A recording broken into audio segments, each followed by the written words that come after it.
This is Mindfulness with Richard Clarke. Listen, reflect, and deeply meditate. Today, we're starting a series on Sati, which is the original word that mindfulness comes from. And Sati includes its deeper connotations, such as remembrance, presence, and awareness grounded in wisdom and ethical care.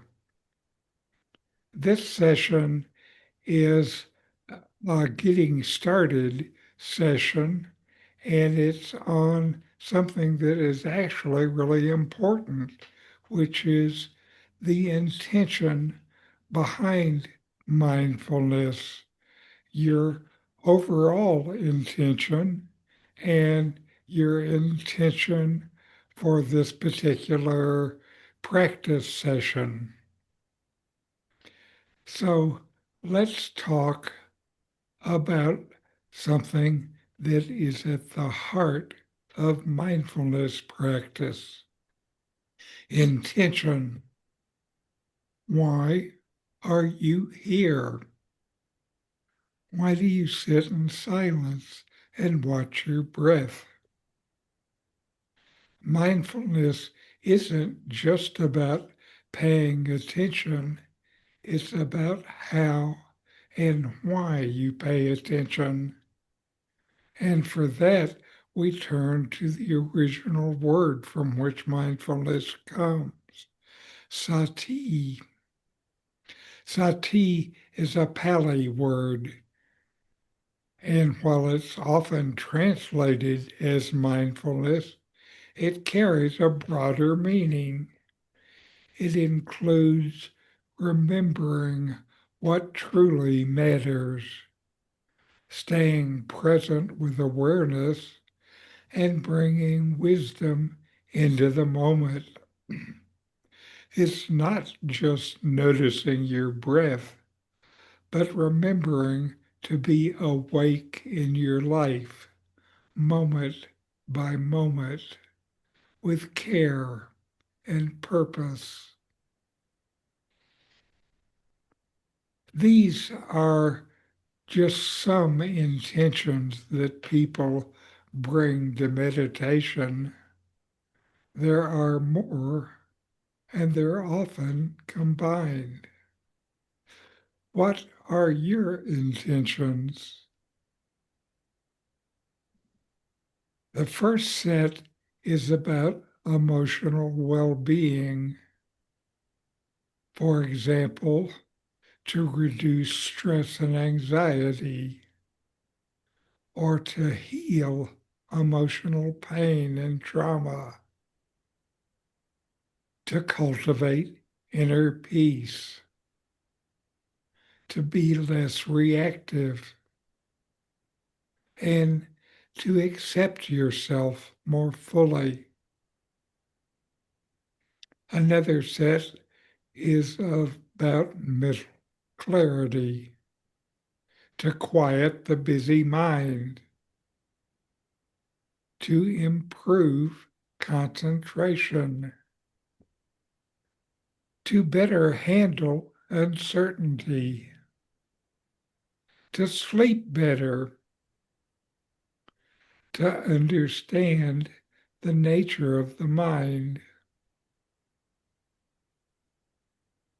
There are also a set of relational and moral intentions, to become more compassionate, to deepen relationships, to forgive and let go,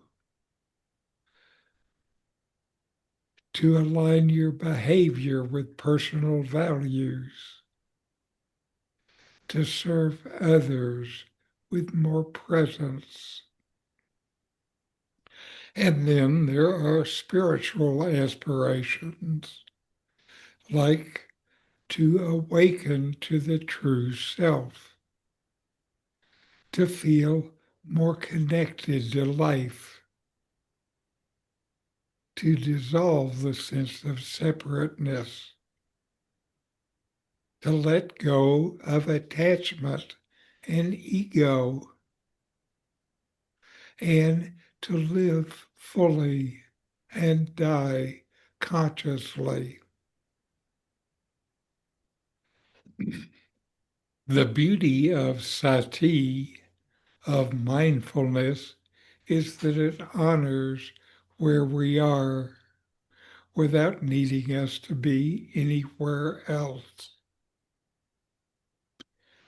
When you sit in meditation, the breath becomes an anchor, but the intention behind watching the breath is what gives the practice its depth. Are you here to grow in compassion, to find clarity in confusion, to feel a sense of calm, to reconnect with a deeper sense of who you are? That intention is the quiet heartbeat of practice. It gives your awareness and meditation direction. The intention gives direction to your meditation. What is your intention right now? People benefit from starting meditation with acknowledging their intention. And you may find that as your meditation deepens, your intentions change. Sati isn't just about the present moment. It's about remembering your intention and returning to it again and again, especially when the mind wanders. It's that inner nudge that says, come back, this matters. And every time you return, you're not failing, you're strengthening that quality of remembrance. You're also using the brain's neuroplasticity, so this becomes natural the more you do it. Think about how intention shows up off the meditation cushion in your daily life. You might pause before reacting in anger because you remember your intention to be kind. You might sit with someone's pain without rushing to fix it because you remember your intention to stay present. That's Sati.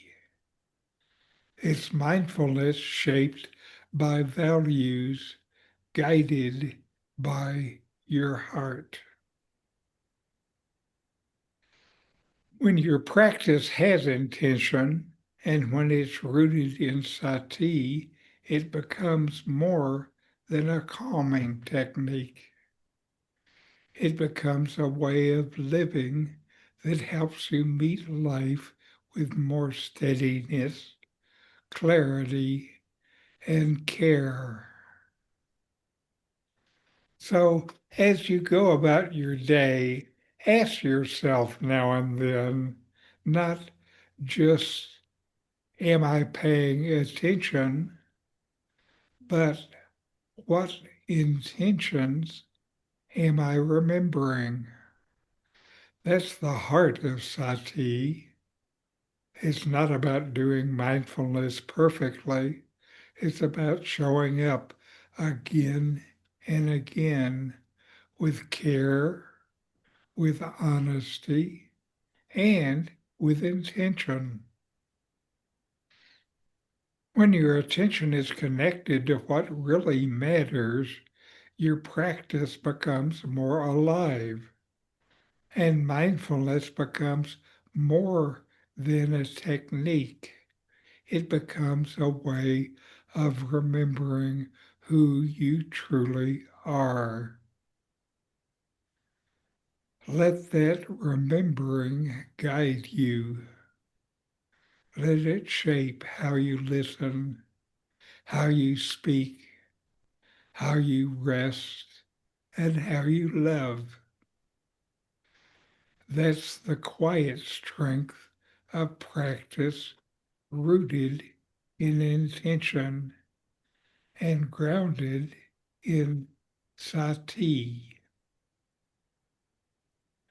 So now we'll have a guided meditation on the intention behind mindfulness.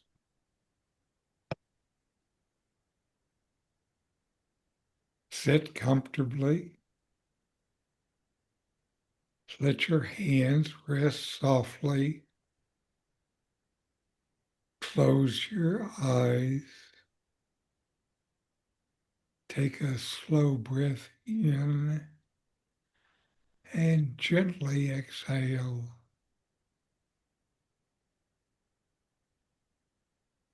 Let your body begin to rest in stillness. Relax your shoulders and your jaw.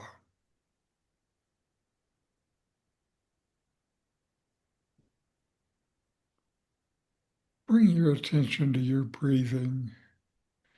Just observe it and feel it. Air coming in and going out. Chest rising and falling.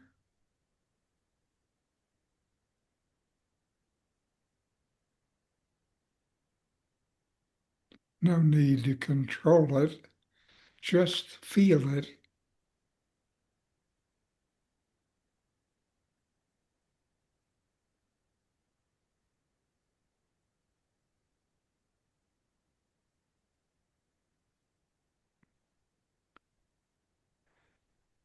Now gently bring to mind the word Sati. Let it mean remembering to be present.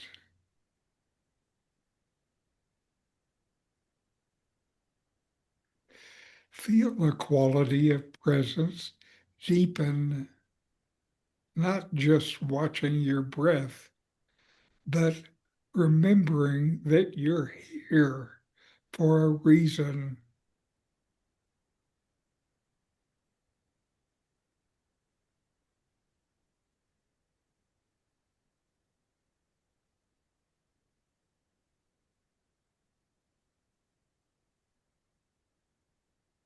Ask yourself quietly, what is my intention right now?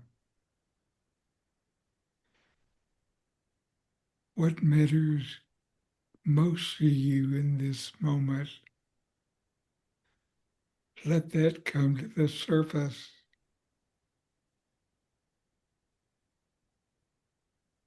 It might be calmness or healing or simply being here.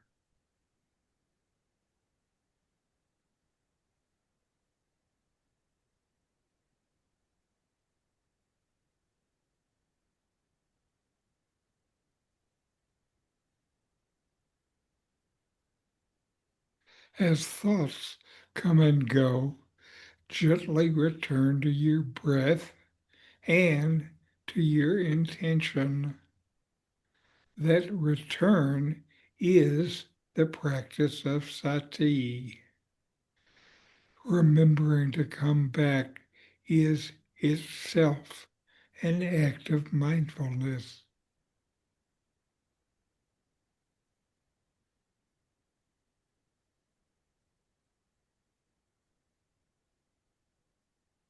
There's nowhere else you need to be, nothing else you need to do. just this breath, just this moment, guided by your heart's intention.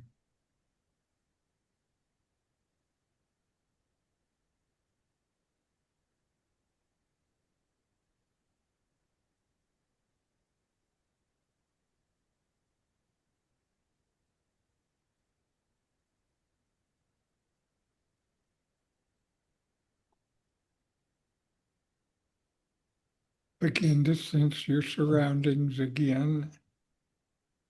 Notice sounds. Feel the weight of your body. Wiggle your fingers or toes. And when you're ready, open your eyes, carrying that sense of Sati, that gentle remembering into the rest of your day. Sati reminds you not just to pay attention, but to remember why you're paying attention. That intention, quiet, steady, and sincere, is what gives your mindfulness its true meaning. So, as you go on about your day, ask yourself now and then, not just, am I paying attention, but what am I remembering? That's the heart of Sati. It's not about doing mindfulness perfectly. It's about showing up again and again with care, with honesty, and with intention. When your attention is connected to what really matters, your practice becomes more alive. And mindfulness becomes more than a technique. It becomes a way of remembering who you truly are. Let your intentions guide you. Let them shape how you listen, how you speak, how you rest, and how you love. That's the quiet strength of our practice, rooted in intention and grounded in Sati.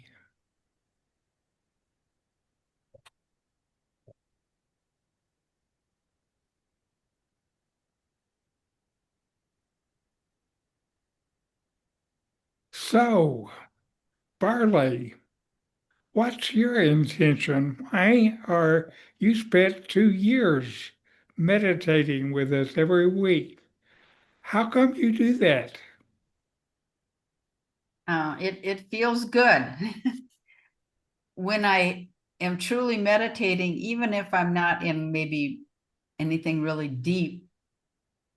I think I understand that coming back to trying to clear your mind, just the breathing and not having all that monkey mind stuff going on.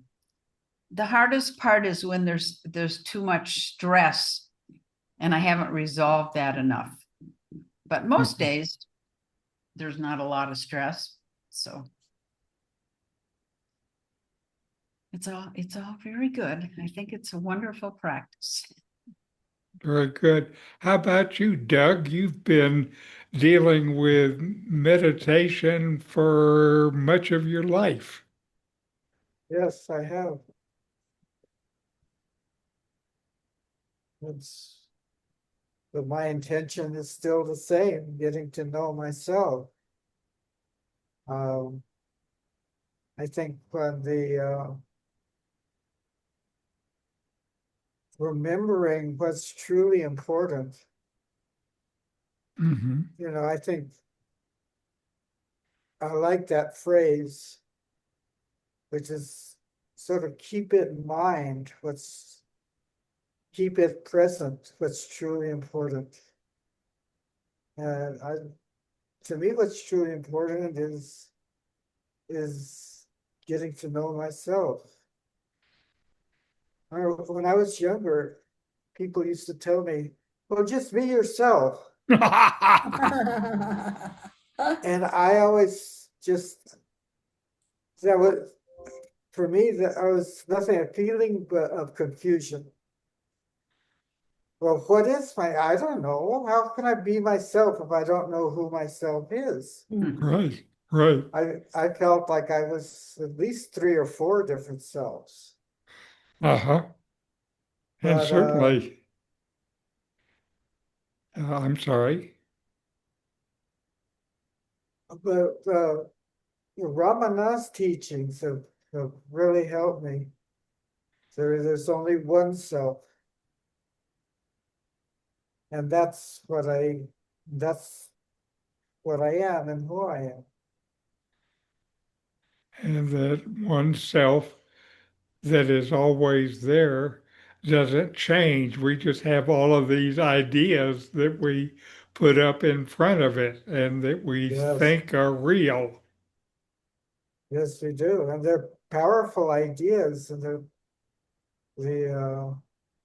the coverings we put up in front of the selves. They're difficult, Yes. difficult to get through. And that's why it takes this just continuing to look again and again. Well, I think of people who have had a moment of enlightenment and they just see through it. Right. The moment isn't enough. You have to get to where it is this direct experience of being. Yeah. How about you, Carol? You've obviously been doing this stuff for at least 30 years or longer if you consider back to when you were a kid asking questions. It's true. I've always been interested in, I mean, I guess the first intention was figuring out what is God, since everyone's always talking about God. But more recently, certainly being, with Ramana and everything, I mean, you could say the ultimate intention is to know yourself. I would say sort of an intermediate intention is just to be quiet and step out of my normal thoughts for a little bit. So I Mhm, think this whole idea of what is your intention, it's a really great subject. mhm. How about you, Michael? You're there. I can't see you. And you're muted.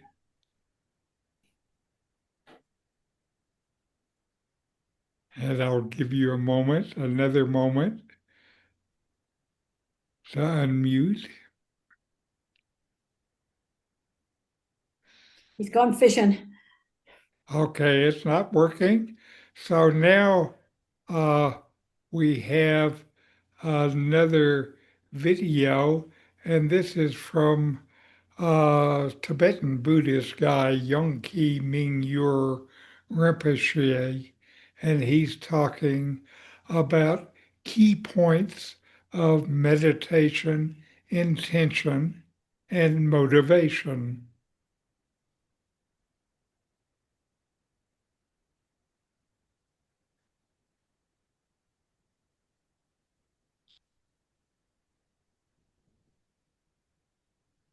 Excuse me.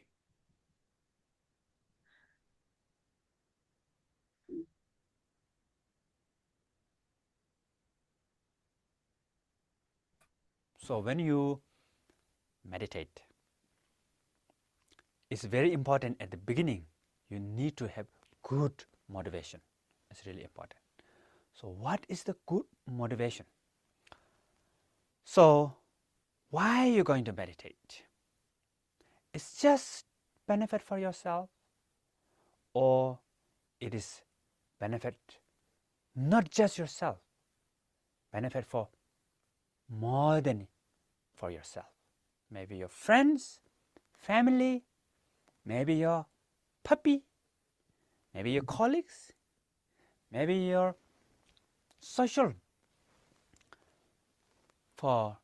group, society, maybe for the world, for world peace. So really important that your meditation is not just for yourself. Of course, for yourself, it's very important to make you calm, peaceful, and grow your inner capacity and the wisdom, compassion, all these things, really important. At the same time, if you become peaceful and if you become more creative, then it will benefit automatically for your spouse, for your family, for your friends, even for your puppy, or society in general.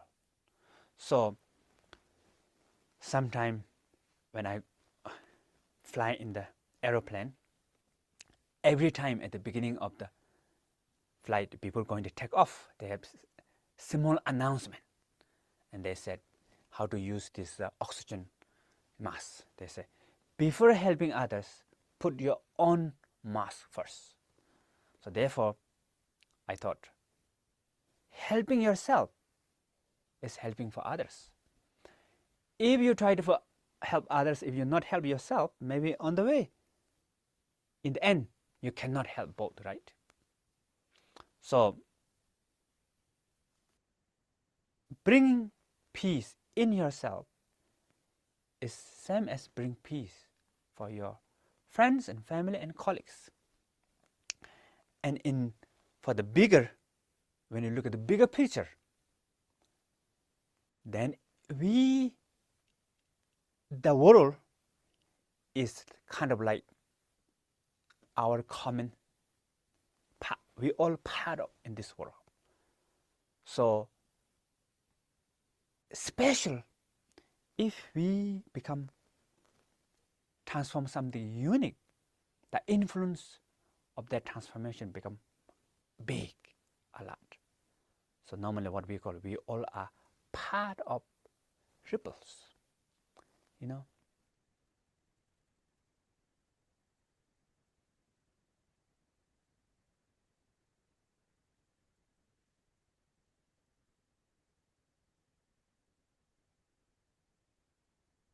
All right. And now we'll take a few minutes to meditate quietly within ourselves. Mindfulness is present moment awareness,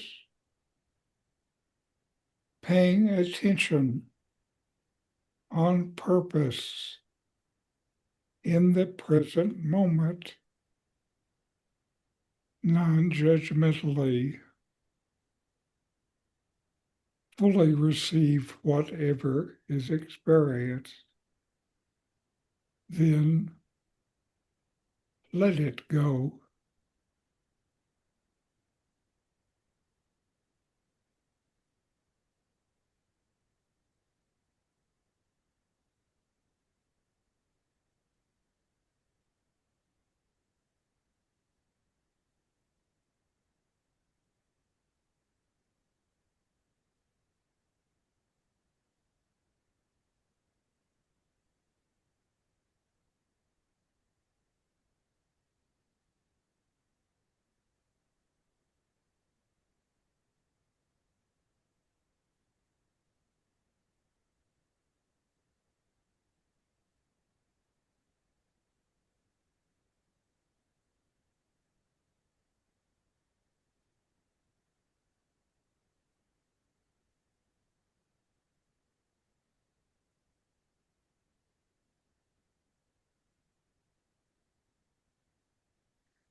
All right.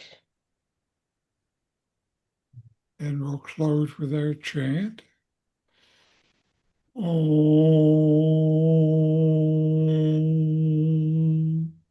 Shanti, Shanti, Shanti. Om. Peace, peace, peace.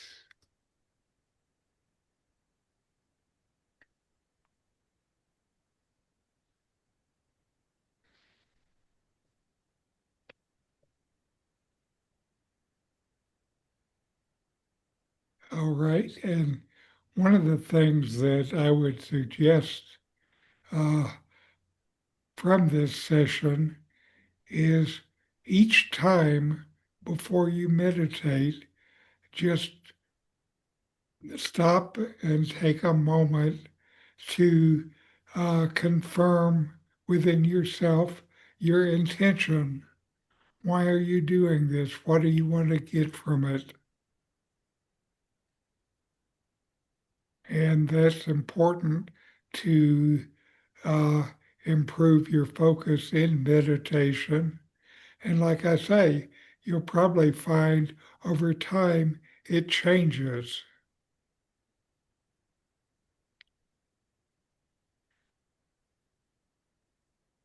So anyway, thank you for joining together again, and we'll see you next week.